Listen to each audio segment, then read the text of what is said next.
really excited about this workshop in particular because we get to hear a little bit about the backstory of how it all started. And hopefully we can hear a little bit about how maybe some of you can follow in the footsteps of Ingram. Lois and Mike can share how they got to turn an idea into a multi-million-dollar company very quickly too. So pretty impressive. All right, so with that, I'm going to stop talking. I'm going to pass it over and take it away. Awesome. Thank you everybody for attending. This is our second workshop in a couple of weeks, so appreciate everybody joining in and having us come on board. But I'm not the main presenters here because we have two of the co-founders of Proven Recruiting here who are going to talk a little bit about their story of Proven, but then also some of our guidance and advice to the road to $1 million, right? Road to $1 million. It sounds a lot more glamorous, right, than it actually is. I mean, I wish it was all mine, right? The million. It doesn't. A million in sales doesn't necessarily equate to $1 million in somebody's pocket, but it's a good starting point. So we'll start here. Before Mike is doing that, I mean, there's the three of us. This is actually the first in-person presentation that I've been involved in 2 years. So I remember the last one where Lewis and I were standing up in front of the whole company saying, it was Thursday, the 12th of March, 2020. And we were standing up in front of the whole company saying, you know what, this thing, it's quite interesting. We might have to work from home for a week. And here we are. And since then, right, we've never had a full office. At most, it's maybe like 7 or 8 people. But there's no substitute for the in-person interaction. So thrilled to be here. Also thrilled to be able to talk to everybody on Zoom. So hello, right? Lewis, my partner, is over there. Mike, who's one of our senior leaders, is over here. And I am here. That's the hello bit. Let's go to the next slide. Oh, we can do some quick intros. All right, we can do some quick intros. Right, Lewis, my partner, is over there. Mike is one of our senior leaders over here, and I'm here. Proven, for those of you that don't know, has been going for nearly 15 years now, 15 years in a couple of months' time. I've been in the business for about 30 years. Lewis has been in the business for about 20 years. Mike's been in the business for about 5 years.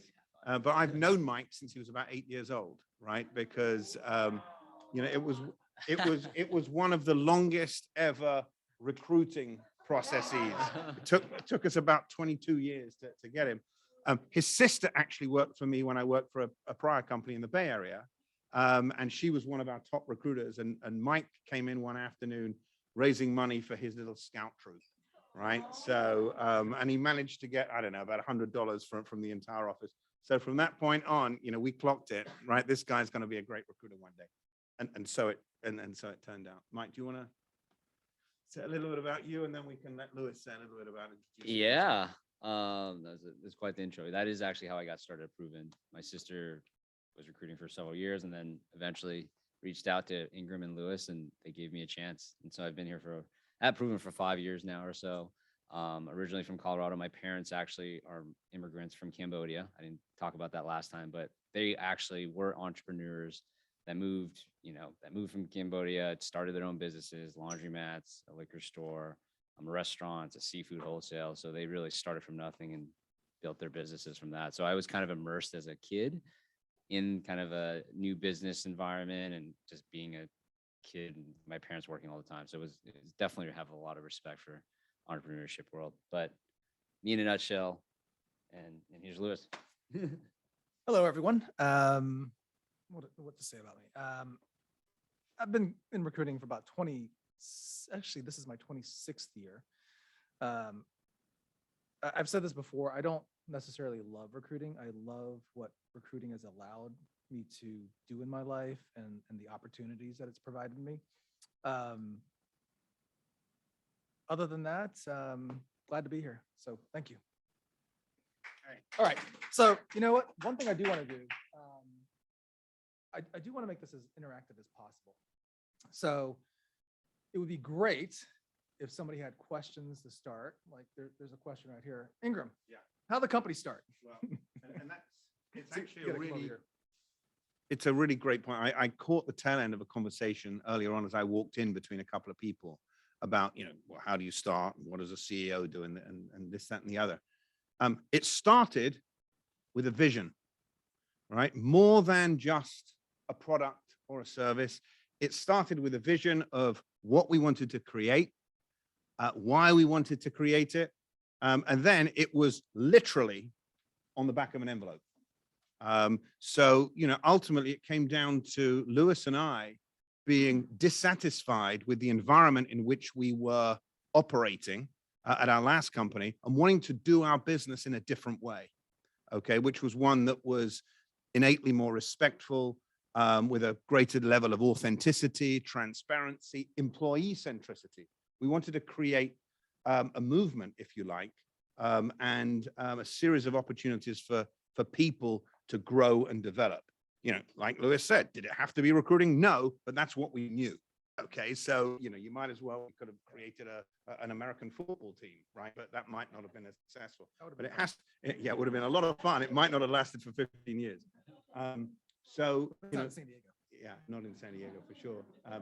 So we wanted to create that environment as much as anything else, and recruiting, I think, was the vehicle, right, that allowed us to do that because that was what we knew. So I think, one thing I do want to touch upon in terms of doing something different, a vision. So, it's like, that's like such a big word in a sense. It's like strategy.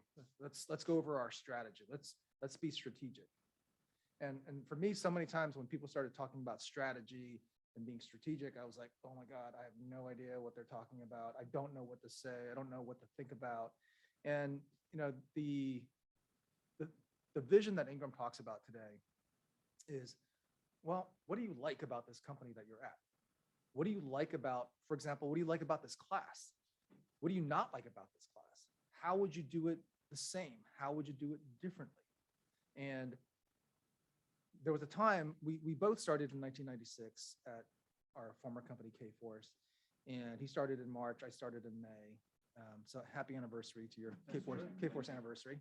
And so we both started in 1996, and for the first, I would say probably, I think we were both there 11 years. We left in 2007. So yeah, 11 years, right?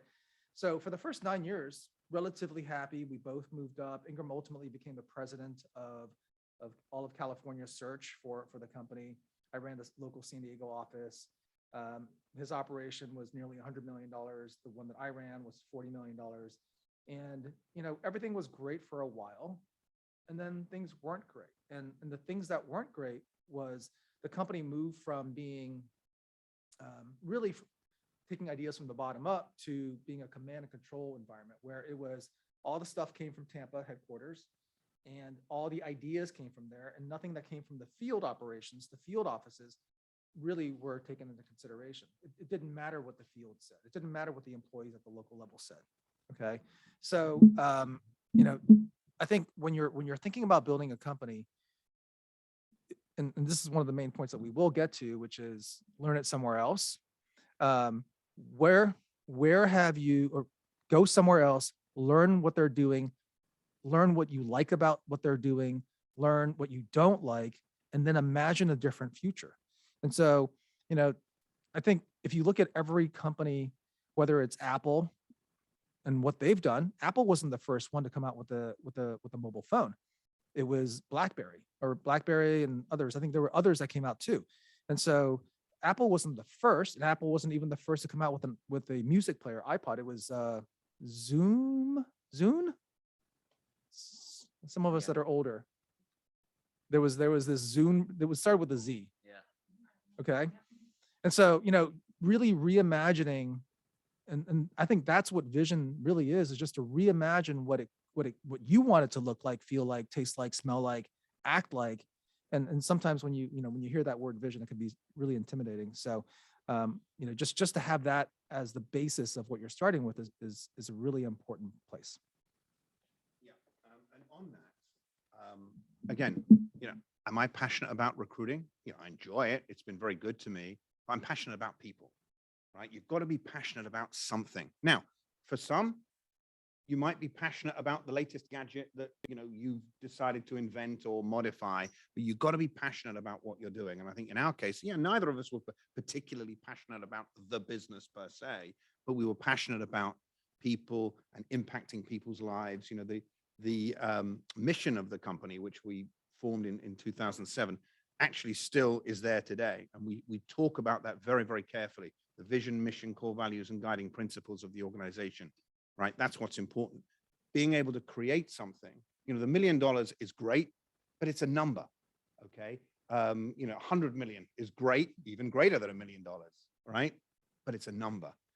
What that does, and this is what we're excited about, is that it gives you a relevance, a stature, a place in society in which you can provide opportunity for your people to grow and develop, and also to impact positive change out there in the community as well. If you're at $100 million, which we're not, by the way, but the larger you are, the greater the impact, the more likely it is that people will listen, the more influence you have on being able to act as a catalyst for positive change within the communities. And that was something that was always very, very important to us. So be passionate about what you're doing and know why you're doing it, right? It can't just be about making money. I mean, it can, but the likelihood is that you won't necessarily be as happy or as satisfied once you've reached whatever objective you've set. Okay, so you've reached 100 million, then what? 500, a billion? That's great, but know what you want to do with it as well. So one of the major things that the slide says is consider size and scale. And so when Mike put this together and we saw the presentation, or we talked about it, and we thought, okay, honestly, we hit $1 million in, I think it was, actually we did $500,000 in 4 months. So we started in August, and then we did about $500,000 that year. And then in 2008, if my memory serves me correctly, we did $2.8 million in our first year. And so, that sounds like a lot of money, and frankly, it is. Okay, so we lost money as well, but we had come from a place where we were used to operating a $100 million business, a $40 million business. And so our minds kept going back to, let's do that again. Let's just do it for ourselves. Now, one thing that we skipped over is we were there at K-Force for 11 years. And during that time, we saved a lot of money. Okay. For me personally, starting at the age of 28, a year after I started, I put away 30% every year without fail. It went directly from my checking account to my savings account. And I also participated in the executive investment program, the EIP, that Ingram was also a part of, and I invested in that as well. And so, I lived way under my means when I was at K-Force, and I still do to this day. But I think, if you're going to start something, you've got to figure out a way to live under your means, whatever you're making, and to be able to save that. And luckily for both Ingram and I, it literally was an envelope, and we said to ourselves, what do you think this is going to cost? What do you think, about $250? And we both said, yeah, I think so. Okay. And so both of us literally wrote a check for the company. I think at that point, I don't think it was 250 at once, but it was 100 at once. And then we had employees, and then at another point we had to put another 100 in. Oh, and by the way, okay, we weren't earning a paycheck. So I quit in March, he quit in May of 2007. And so talk about saving money. What's the point of paying ourselves when it's just coming from our bank account to go into the company's account, to get taxed by the federal government, to go back into my bank account, at 65%, right? That's just stupidity. And so instead, we just held our money and didn't pay ourselves for nearly 2 years. So we started the company. So I quit in March, he quit in May, if I remember correctly. We started the company in August. Okay, so we didn't get paid from March and May until the end of that year and the whole following year of 2008. Okay, and so if you remember what happened in 2008, 2009, the great financial crisis, right? The last time there was a really bad recession. Okay, and so, I think from a financial standpoint, being able to, and this is what we talked about last time, having a financial plan, right? How much money are you putting in? How much money are you receiving? How much money is going out? And really thinking about that. And I would say that's where Ingram really came in and said, okay, here's how much money we're going to be putting in, and here's how much money that's going to be ultimately going out. And he's been the financial wizard behind the company the entire time. And so really looking at the cash flow of the company and making sure that we have the resources and the money, both from especially from a business standpoint, but then you got to also consider it from a personal standpoint. How are you going to feed your family? How are you going to pay your rent or your mortgage? How are you going to get from A to B? I mean, now gas is $6 a gallon. Okay. And so, all of those things, just from a starting standpoint, just to save the money, and then to be able to think about both your personal cash flow as well as the business cash flow, and to really have that as a foundation before you start the company. So anything else you want to add for that? No, I mean, that's critical. I mean, yeah, that question is like, Come to the mic. Come to the mic.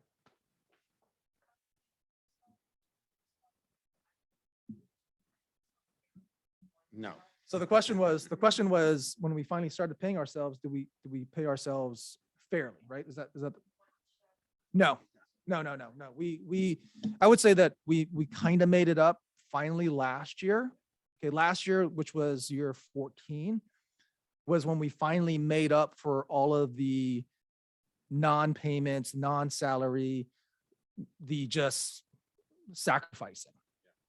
Okay. Yeah, I would say as of right now, we're being paid, quotes unquote, fairly, right, for what we do and for the size of business that we've created. But yeah, it took 14 years to get back up to that point. But I think the point that Lewis is making is you've got to know, you can't just go into it blindly. I've got a great idea. I can sell. I can get to 1 million. That's great. But you have to know what your personal monthly outgoings are. And you have to know that to the extent you're not going to be paid by the company for a considerable period of time, because there's other priorities like rent and employees and product manufacturing and so on and so forth, you got to know that you can survive for, probably at least a year to 18 months on salaries that you've not been used to, right, in order to be able to survive. Now, we didn't seek any external capital, right? So that's another key difference between how we started. We took the decision for a variety of different reasons that we did not want external investors. Or right? bad employees. Yeah, or bad employees. We don't listen to people. Right, exactly. But, it's an entirely legitimate form of funding, right, to seek out external investors in order to get going and in order to make sure that you can survive for that year to 18-month period when you're not taking any money. Yeah. What was your name? Yolanda. Fantastic. Yep.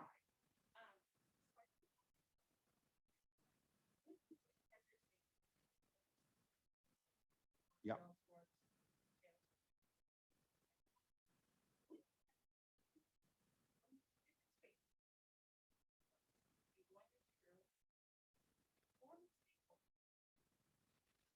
No, it was an S corp. Okay, so the question was what kind of company we formed, and we formed an S corp.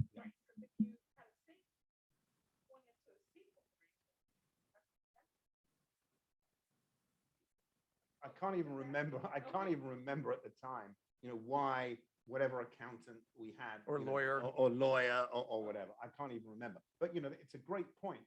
Know the structure of your business that is relevant to whatever it is that you're going to do. For sure. So.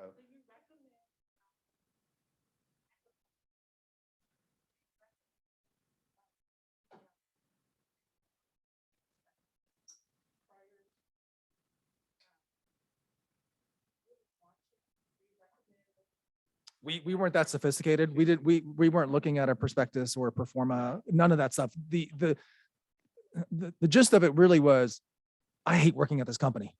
I can't stand being here anymore. I hate my life. I hate my boss. I hate my team. I hate myself. Honestly, I honestly woke up every morning thinking I am miserable. I can't stand going to work anymore. And Ingram was the same way, but in different ways. And we both got to a similar place, which was we are no longer relevant to this company. And we need to do something else. And for me personally, I went and interviewed at other companies and came to realize that it's all the same. And when I joked earlier, we are bad employees. We don't like listening to other people. And so, but if you're going to go on, if you are a bad employee, you don't want to listen to other people, yeah, you should create your own company. But then you have all of the challenges and opportunities and headaches and the responsibilities of running your own company. And then you can get sued. Right now, we're in the process of potentially a lawsuit that's going to cost us maybe $1 million. Welcome to California. Okay. And so, there's the great side of finally earning some money, but then the other side of, okay, you know what? Now people can sue you left and right in California, especially. And so there you go. Okay. So, on here, it says, how are you different? And, it goes back to that idea of vision for a second. Okay. So how are you different? And this was the funny thing about when we started Proven. It was, well, we're going to do exactly the same stuff that they do at K-Force or we did at K-Force, except we're going to treat people better.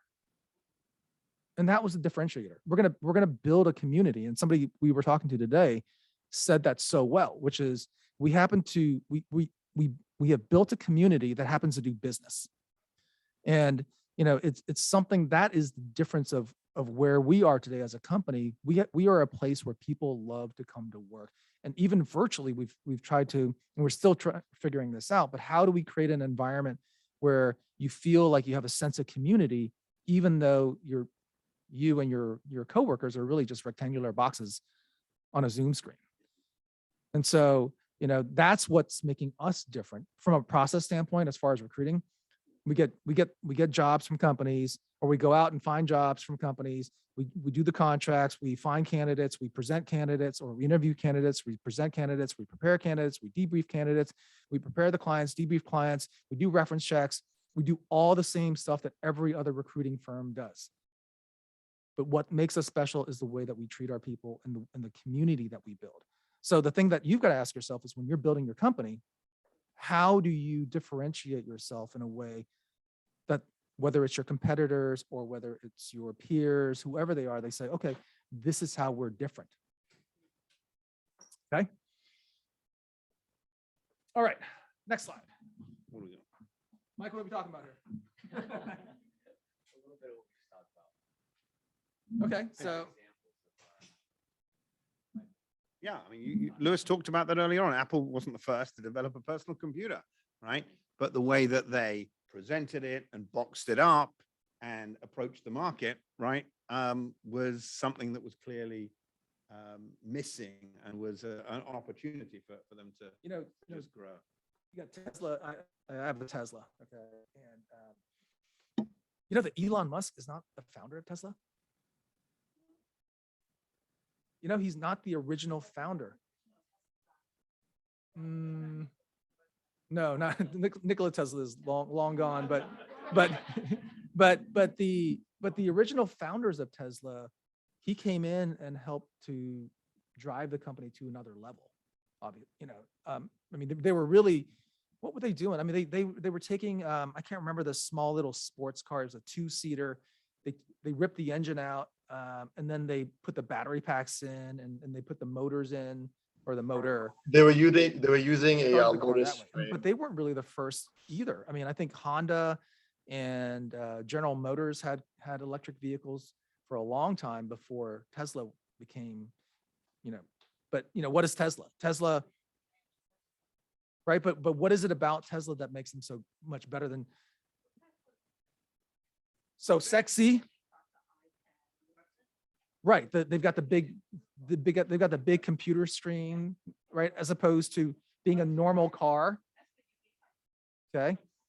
So again, it goes back to, if you're going to build your company, what is the thing that's going to really distinguish you? Yes.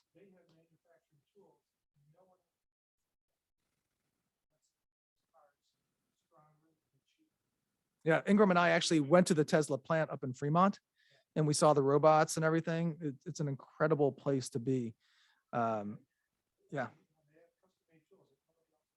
Yep. So insurance aside for everything, we pay a ton of insurance. Okay, so I'll let you take this one. All right. This for me is the single most important factor, especially if you're in a people business. I mean, we're not in a business that manufactures anything, right? We're in the people business. So your people, right, better be, darn good and darn impressive and engaged. I think that, we are very fortunate, right? We talk about growing to 1 million. We would not have grown to 1 million if it was just him and me. Okay. We were lucky and fortunate that some people came with us, right? Specifically Marilyn Kafori. I don't know if Marilyn's been part of this at all. Maybe you'll meet Marilyn at some point going forward. Key employees we were able to take with us. They were able to propel our business to the first 1 million relatively quickly. We cannot grow at all without continuing to hire great people who are aligned with, we talked about that vision earlier on, who are aligned with the vision, mission, core values, and guiding principles, right? And that's another differentiator, right? We don't just look for people who can do the job and do it well. We look for people who are, who are personally aligned, who have a personal code of conduct, whose moral compass, right, is similar to how we want to reflect and portray ourselves out in the marketplace. No, I'm gonna add something. So I'm gonna add something here. So something Ingram has said before is, so many companies look for people who fit your culture. And that is absolutely the wrong thing. Ingram coined this well when he said, we want people who add to your culture, who add to your company. And it's a very different mindset than thinking about, okay, do they fit with us? Do I like them? Do I, but really ask the question, how is this person going to add to your company? And whether it's from a functional standpoint, Ingram and I together, by myself, okay, I couldn't do the finance side of the business. Together we do the strategy, okay? He does the talent acquisition. I am not involved in that whatsoever. I used to lead the training and that was my area, okay? Now we have other people that do training, that we have other people that do marketing. We have other people that do other aspects of the business rather than us doing it. We haven't done the recruiting for almost 14 years now. Okay. We've got people like Mike that are doing the business, but now Mike is also training and he's leading. And really the question again comes back to what Ingram said, which was, how are the people going to add to your business? Add to your business, add to your culture. And to Yolanda's point, it is about balance, right? Ultimately, you don't just want to hire people who are great people, but who can't do the job. Okay.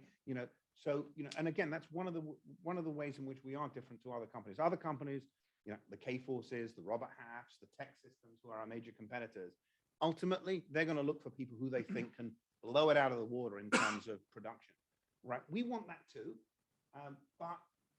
And I think this speaks to, the growth and development that's very, very important for our people as well. It's all very well to hire them. We have a pretty good record of getting the people that we want on board. You have to retain them, right? And, in today's market, there's this thing called the Great Resignation. What percentage of people throughout the country are actively considering leaving their positions right now because the market is so hot? It's a lot. So, you have to spend a lot of time making sure that, for people like Mike, not that I'm encouraging you to do this, Mike could, pick up the phone and call however many recruiting companies that are out there, and they'd offer him a job before he even got off. How many recruiting emails do you get a week? Right. Right. And that's a great I question. threaten him all the time. I'm a black belt in jiu-jitsu. He's only a blue belt. So I threaten him. We'll let Mike answer that question, but it is ultimately a key question today, because if we lost all of our good people, we'd be out of business tomorrow, or we would certainly not be able to get to the million and beyond. So do you want to answer that question? Right? No pressure, Mike. No pressure. You're the two owners of the company, right? So why are you here? So I can resonate a lot with Ingram and Lewis from why they left their last company. I actually didn't work in recruiting before. I worked in finance and accounting. My passion wasn't there. My purpose wasn't there. I think even the vision that I had for my life and my career wasn't there, right? I was miserable. And then when I found recruiting, obviously I had a personal connection with Ingram and, getting to know Lewis as well too in the beginning. you start to see what they talk about when it comes to culture, right? Like being able to do something like this, having two co-founders take their time out of their day, busy schedule, having a family and kids and everything else to come here and do this, that means a lot, right? Because this is what means a lot to me outside of just the work and everything else too. That's number one. Number two is just having an open line of communication with everybody. Like I'm able to train people and have the autonomy to do that, in addition to having the ability to turn to Ingram and Lewis if I need something, right? And it's not like just because I am maybe not a leader on the executive team doesn't mean that I don't have a voice. And I think, we're at a point where we're scaling and, we're trying to get more people to get more of a voice of the company. But I think for me, that's just as important. I didn't have a voice in multi-billion-dollar company that I worked at. A very small voice that anything, the voice that I had was go do more work versus fix what we have, right? I think those are the two main things. Being in a good culture, obviously fostering my growth, and as the company grows, being able to grow, and then being able to be financially rewarded well too. I think that's important, at least this year. I think, one thing that is definitely important in today's world, and, we say this all the time, is that we are not a nonprofit. We are absolutely a for-profit business. And don't get us wrong. If I could fly in private jets, I would absolutely do it. Okay. But that's not an aspiration of mine. Now, if somebody dropped it in my lap and said, hey, you get a membership, you can fly, privately, great. Okay. But that's not what I strive for every single day. And in many ways, I feel like because of the work that we've done, it's the profit and the money is a side effect and not the goal itself. It just so happens because we have built this great business. I was just telling Mike today on the way to the office, or on the way here, talking about great people. We see reports every single day, almost every single hour, it seems like, where we see another placement, somebody else being placed in a job. Okay. So we saw one from LA, we see one from Austin, we see one from Dallas, we see one from San Diego, finance and accounting from the tech group. And every time that comes up, and I'm like, oh, wow. Yeah, we have a team out there. We got a team. Oh, yeah, I forgot about that. Oh, God. Wow. We got some really great people. This is just amazing. And I am just grateful for all of the great people that we have. And to Ingram's point, it makes the job so much more fulfilling, because we can now, almost in a way, get out of the way. We don't have to stand there and sit there and try to tell them what to do anymore.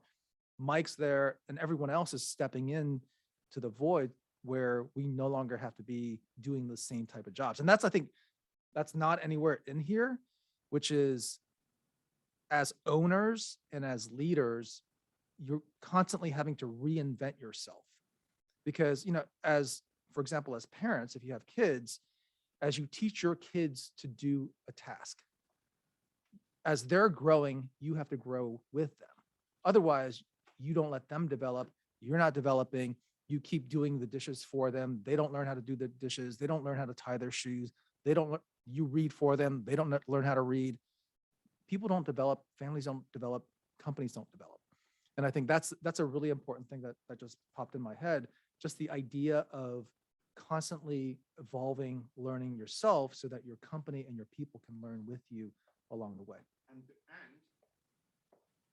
creating an environment for Mike and others in which you are not afraid to fail, right? I mean, you're going to fail, right? The people that fail most often are most likely to be those that are going to be mostly successful, so long as they learn from those mistakes. Failure is such a valuable commodity if you learn from it. Again, we talk about this all the time.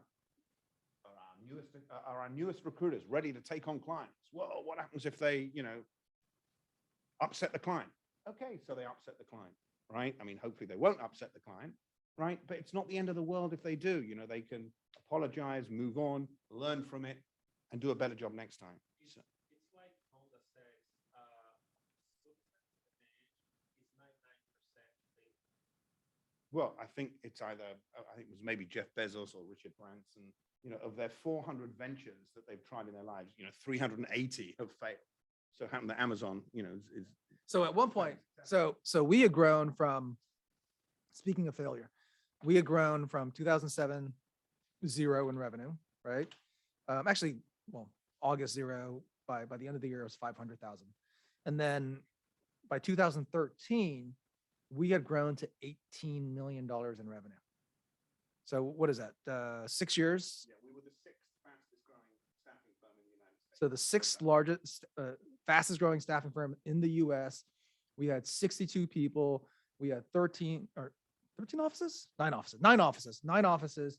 We had one in London where Ingram was from. We had one in Washington, DC, where I'm from. We had Phoenix. We had Madison, Wisconsin. We had San Jose. We had 2 in San Diego. And then There's a buck coming. yeah. And then it all fell apart because honestly, we didn't have the right experience. We didn't have the right leaders. We didn't have the right people, all the things that we've talked about. We didn't have the right processes. And we ultimately got back down to 2 offices, and we got down to probably about $13 million. And in 2013, we had to put more money into the company again because the company almost went out of business. And that was a huge failure. I mean, it was a huge blow on my ego having to close an office in the town that I grew up in. And all the family and all the friends who were like, yeah, it's so great for you to, that you can come out here so often and you got the business out here. And then only to leave town with my tail between my legs, like, oh crap, we failed. Okay. But that's what's propelled us to where we are today, to now a $24 million company with a much smarter plan where we have 2 offices in Southern California, 2 offices in Dallas. And it's a much more consistent, process oriented without being stifling. We're a much better company and much better leaders and owners as a result of that failure. And now it almost killed us, but we luckily survived. And so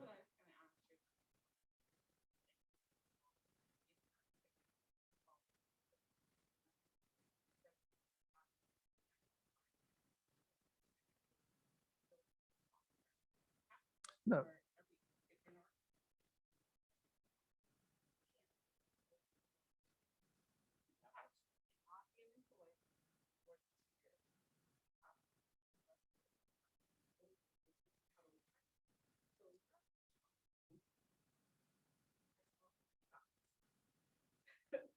For those executives to get to a certain level, that was my question. What do you, they want to become you? Well, They've got to have a franchise opportunity. we want them to become us. Well, okay, so not everybody wants or has the financial means or wants to take the financial risk that you do. Okay. Few people honestly do. When few people want the reward, but not the risk, the downside. What does it actually mean to have equity, real equity in a private company like ours? Okay. People want equity. What they really are saying is they want the upside reward of when things are great. But guess what happens when things suck? Okay. Back in 2013, we put in money again, $200,000. So as owners of a company, when you have equity, when there's a cash call, guess what? You need to put money into the company. Are you willing to do that as equity owners? And most people, when that time comes, okay, people do not want to put money, their own hard-earned money, into a company. And oh, by the way, the upside of that equity doesn't really materialize into anything tangible unless the company is sold, right? And we have no particular intention of selling the company. So I think the important thing there is I mean, your point's well taken. It doesn't have to be an immediate transition from, say, an employee into an owner, but there has to be a career path. There has to be career growth. Now, that can take a number of different forms. Some people might just I want to grow, I want to build, I want to continue to make money. That's okay. Some people, Mike is one of these people, that's determined that he wants to be a manager, a leader, a builder of teams. So there's a number of different career tracks that can be taken. But the important thing is, and Yolanda, you put it exactly right, there's got to be a path for people to feel that they can develop. Otherwise, they'll leave. No, we're going to be hiring. Who watches Billions? Does anyone watch Billions? Well, Wendy is the company psychology. We were talking today, maybe we need a Wendy, right? Because yes. You read well though, people. Yeah, but you know, Look, there's a lot of psychology involved in running a company, being a manager, being a leader. There's no doubt about it. I think we're at a stage now, and we say it jokingly, but yet at the same time, I think there is so, and especially in today's remote environment, and especially if you're in sales, there's so much psychology, frankly, therapy, counseling, coaching. You can call it what you want, but there's just this human to human interaction conversation that you have. And a lot of it is empathy and listening. and a lot of it is generational as well. There's a greater imperative to provide that level of empathy. to Yeah. the latest And frankly, we don't, and that's the hard thing, is that I think as non-psychologists, non-mental health professionals, we don't always have the right answers. We have experience that can guide us in terms of what we can share with people. But we literally said it today. I think we might need to hire a company psychologist at some point, because so much of what happens every single day is a mental game. So much of what happens in and the hard part of working remotely now is that everybody is by themselves and instead of now spending tons of hours with coworkers every day, from 8 to 10 hours a day, 12 hours a day, you're now sitting by yourself in isolation with your cat, your dog, maybe your spouse or significant other. And you're like, oh my God, I suck. I can't do this anymore. I'm in such a bad streak. I don't know what to do. And it gets into a really bad vicious cycle. So anyway, $1 million is not the same everywhere. So is your business a reoccurring business? Okay, we've got two parts of our business. We have a direct hire business and a consulting business. And the consulting business are those employees, those consultants stay out on assignment for anywhere on average, about 6 months, maybe 3 to 6 months, sometimes a year or 2 years, sometimes even 3 years. Okay. And so we don't have to make that sale over and over and over again. But on the other side of our business, we have to make Mike, the side of the business that Mike is on, every month he starts at 0. Okay. Every month he starts at 0. And so, are you running a reoccurring business, or are you running a business where you start at 0 every single month? And that's the subscription model, Netflix. Okay. That's why they're worth so much. Okay. Is this where you stay or build? Not sure what that reference is. Forgot.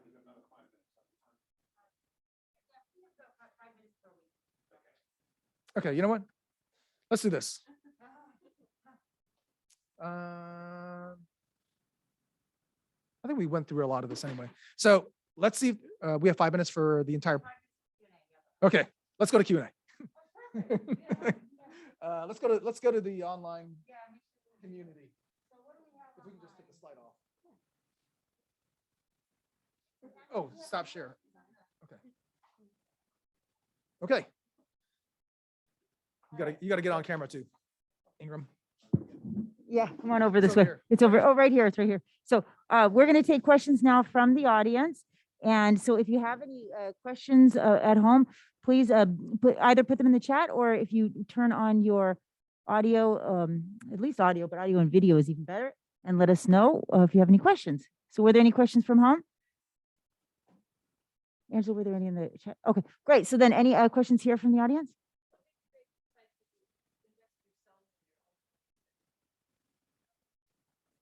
So the question was, why did we decide to invest in ourselves versus taking outside money? Honestly, we're bad employees. we just didn't want to listen to anybody else. We didn't want to have other people tell us what to do. And honestly, we tell that to our employees who tell us what they think we should do constantly. We tell them, look, maybe the opportunity is for you to start your own company. And we don't say it jokingly. It's not malicious in any way. But if you want to be involved in every aspect of our company, you need to start your own company, because even Ingram and I aren't involved in every single aspect of our company. No. Not really. There was No. always a division of responsibilities between different areas of the business, right? And- And we trusted each other. Lewis, you want to do this? Well, Ingram, you want to do this? So, That's so for fine. example, okay, and so much of it, I think is that as a result of the 11 years that we've worked together. Right.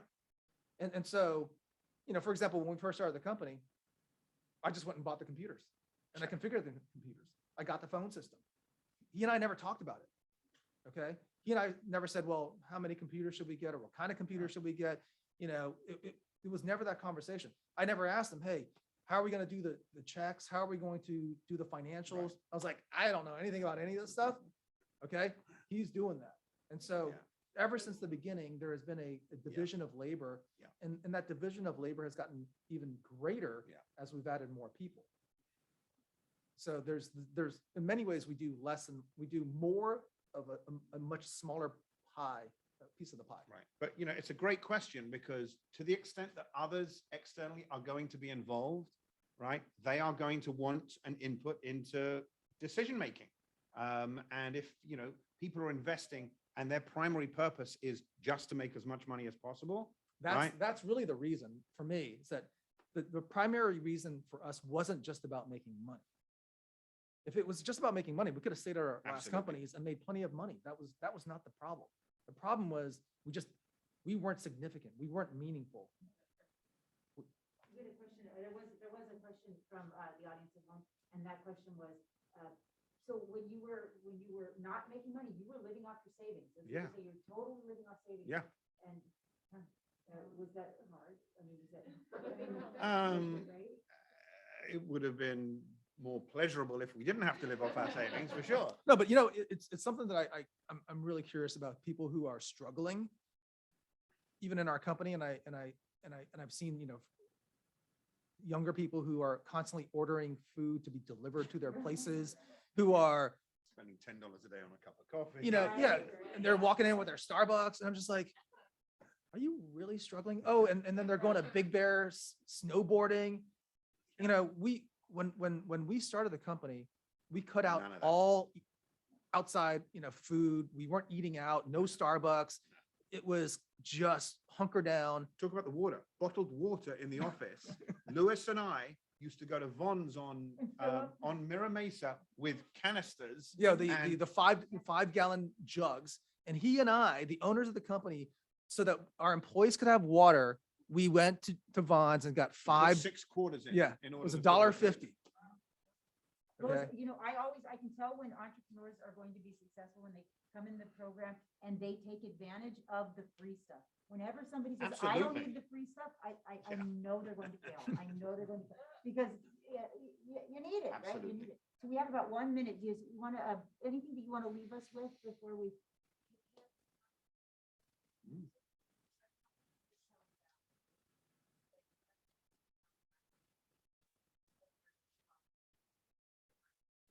Sure. We've had disagreements, right? For sure, right? No, people ask this all the time. And we, No. no, we have disagreements, but we both come from a place where we can talk to each other. Yeah. And, there are very few times, if ever, where we have to do it this way. And for example, he and I are very different when it comes to our approaches with COVID. I'm much more liberal. Now, I've gotten all 3 shots. Okay. But when it comes to the company, we go with the conservative approach because that's the right thing to do as far as I'm concerned. Yeah. I don't feel like I should wear a mask when I'm outside. Are you kidding? But I see people walking around wearing a mask. I'm like, oh God, I got to wear a mask on Yeah. campus. So, but Okay. there are very few things where one of us is absolutely, we've got to do this. Normally it's, you know what? And if I'm not that's gonna the die on case, the vine over that. if that's the case, we are typically aligned in that. There isn't one single thing where we've ever said it has to be this way. Otherwise, frankly, we wouldn't be Right. standing here After together. 14 years. Right. The important things you see eye to eye. Yeah, 100%. yeah. The values are lock solid, and that's Yeah. ultimately what drives the business. So, yeah, thank you. Really, really help. And just a reminder for everyone at home, just to let you know, we will have this recording available for you on our YouTube channel. You can go to the Rec Innovation Lab at YouTube and see the video. Give us about 24 hours to get it up there. And thank you again to our guests. Yes.